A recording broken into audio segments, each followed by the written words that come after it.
با درود به یکایک شما بینندگان عزیز، شعله گلخوجه هستم در خدمت شما عزیزان. ساعت به وقت پرگته است و در چند دقیقه دیگر چون همیشه من برای شما خبرهای تازه تاجیکستان و جهان رو میگم و البته انتظار شما هستیم بعد از 3 ساعت دیگر در برنامه خبری با گزارش‌ها از تاجیکستان و جهان، گزارش‌هایی که در اینجا البته من در اون باره نمیگم و امیدوارم که همه شما رو در بخش مستقیم 3 ساعت پس خواهم دید. و بیشتری خبرهای من حالا بازم مربوط به پروازهای چارتری است که زیاد از ما میپرسید درباره باز شدن یا نشدنی مرز میان تاجیکستان و روسیه. و از شما خواهش من این است که با دقت خبرها رو گوش کنید تا اینکه باعث سوالهای بیشتر نشود. سفارت تاجیکستان در روسیه برای آوردن دانشجویان تاجیک به وطن پرواز مخصوص را راه اندازی کرده است. هواپیمای شرکت سامان ایر ساعت 12 امروز از مسکو به دوشنبه با 167 دانشجوی تاجیک و افرادی که با هدف سفر خدمتی رفته بودند پرواز انجام میدهد.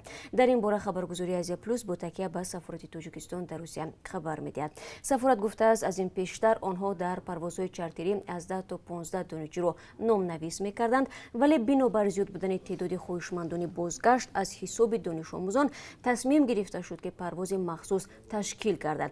برای بلیط هواپیما به دانشجویان یگان تخفیف پیش بینی نشده است.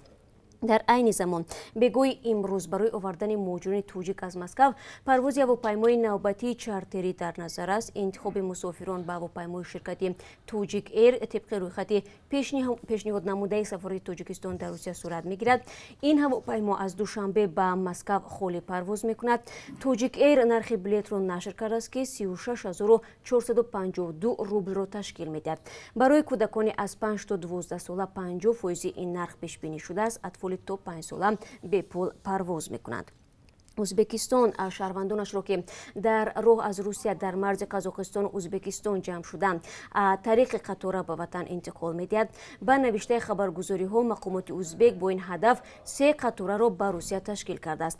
این قطارها با نوبت 2100 مهاجر ازبک را از سمره و ارینبورگ به ازبکستان میبرد. همه آنها بعد بازگشت در کرانتین نگاه داشته میشوند. سبب تشکیل قطار این بود است که اکثریت در مرز جمع شدگان گفتند برای پرواز با هواپیما بر عوض از 500 تا 700 دلار پول ندارند. در حالی که 88000 از شهروندان ازبکستان میخواهند از خارج به وطن برگردند، نزدیک 6000 آنها گفتند که وضع مالیویشان خوب نیست. همراه با مهاجران ازبک در مرز قزاقستان و ازبکستان زادگان تاجیکستان نیز هستند، اما طور منبع آزیا پلوس در حکومت تاجیکستان گفته است ازبکستان قطارها را تنها به شهروندان خودش تشکیل کرده است. تاجیکستان حالا برای انتقال مهاجران تاجیک جمع شده مذاکرات را ادامه میدهد. قبلا مقامات تاجیک از تاجیکستانی ها خواسته بودند که بنابر بسته بودن راه ها طریق نقلیات به سمت مرز روسیه و قزاقستان حرکت نکنند، اما با این وجود صدها نفر از مهاجران تاجیک در روسیه بیکار ماندند. با امید برگشتن به وطن در مرزها جمع آمده، در نتیجه مجبور می شوند هفته ها در شرایط بد و بدون غذای کافی به سر برند. دوستان عزیز، من هر روز و در هر صحبت تکرار به تکرار برای شما درباره مرز و جدول پروازهای چارتری معلومات میدیم و این هم به خاطر آن است که شما در جریان باشید و بیهوده سرسان نگردید. مرزها بسته است، پروازهای دائمی برقرار نشدند، هیچ کس دقیق نمیداند که وضعیت کی بهبود مییابد و رفت آمدی بین کشورها کی آزاد میشود. لطفاً منتظر خبرهای رسمی و خبرهای رادیو آزادی بمانید. دیروز رئیس جمهوری تاجیکستان و روسیه گفتگوی تلفنی داشتند. امومالی رحمان و ولادیمیر پوتین همکاری و وضع مربوط به کووید 19 در این دو کشور را مطرح نمودند. خدمات مطبوعاتی پرزیدنت تاجیکستان می‌نویسد که جانب‌ها از وضع وابسته به سیریت کرونا ویروس که در مقیاس جهانی همان متشنج باقی میماند اظهار نگرانی کرده در خصوص تدبیرهایی که جهت پس کردن خطر پنجشنبه پاندمی کووید 19 در دو کشور اندیشیده میشوند صحبت کردند. امومالی رحمان به تقویت همکاری ها در بخش تندرستی تاکید نموده است. همچنین رهبریت دو دولت همدستی در مناسبت های تجارتی و اقتصادی، رابطه های گومانیتاری و فرهنگی و ساحه تامین امنیت را بحث نمودند. دوستان کل توجیکستان قراری دادگاه افسر که استرداد یک پناهجوی توجیک را غیر قانونی نامید پرابلم این نهاد عنوان کرد. هفته پیش دادگاه فدرالی افسر اخراج پناهجوی 29 ساله توجیک حزب‌الله شوالی زاده را از وینا به دوشنبه غیر قانونی دانسته به برقرار کردن حق ورود او به این کشور اروپایی حکم برآورده است. حزب‌الله شوالی زاده 4 مارس امسال از افسر استرداد شد و 12 ایون در توجیکستان به 20 سال زندان محکوم گردید.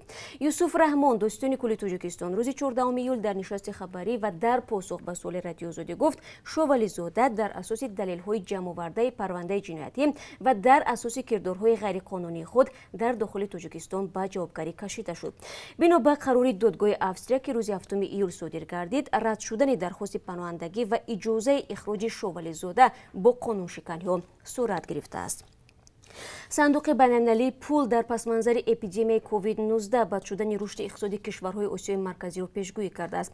این سازمان روز دوشنبه تحقیقات خود را راجع به اقتصادی شرق دور و آسیای مرکزی نشر کرد. این گزارش کاهش یکبارگی اقتصاد را در سال جاری نشان می‌دهد. بیشتر از همه ضربه را اقتصادی دولت‌های وارد کننده نفت مثل تاجیکستان، قرقیزستان، گرجستان و ارمنستان احساس کردند. سبب را صندوق بین‌المللی پول به چند عامل وابسته دانسته است که به جاری کردن محدودیتی وابسته به پیشگیری کووید 19 کاهش تجارت و توریسم و کم شدن انتقال پول مجانی کاری ربط میگیرد.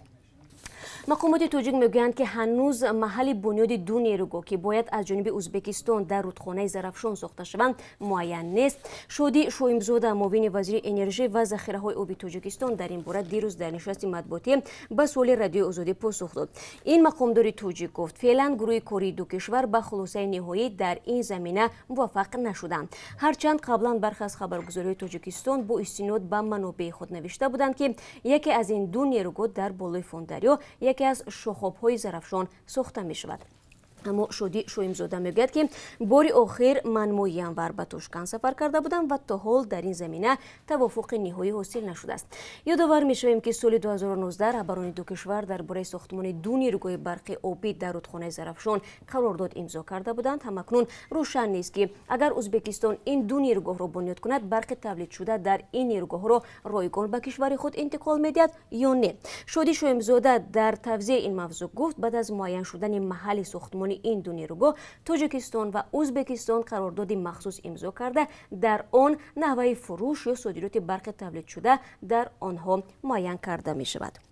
و دیروز رافع دادگاه فخرالدین میرزامرادوف زاده تاجیکستان در ناحیه نیژنی نوفگراد روسیه آغاز گردید. این بلوگر 40 ساله توجیک با پنهان کردن اخبار بر دروغ درباره کرونا ویروس ایبدار می شود. خبرگزاری‌های روسی می نویسند که رافع یکم روز گذشته همگی 15 دقیقه ادامه کرد، زیرا به قبل این خبرگزاری‌ها میرزامرادوف که 10 سال باز شهروندی روسیه را دارد و بعضی بلاگ‌هایش را در یوتیوب با زبان روسی پیش می برد در دادگاه ترجمان خواسته است. گفته می شود فخرالدین میرزامرادوف الکی برخی نوارهای جنجال برانگیزش را از یوتیوب توزیع کرده است. با او جریمه به مبلغ تا 700,000 روبل و یا کارهای اصلاحی تهدید میکند.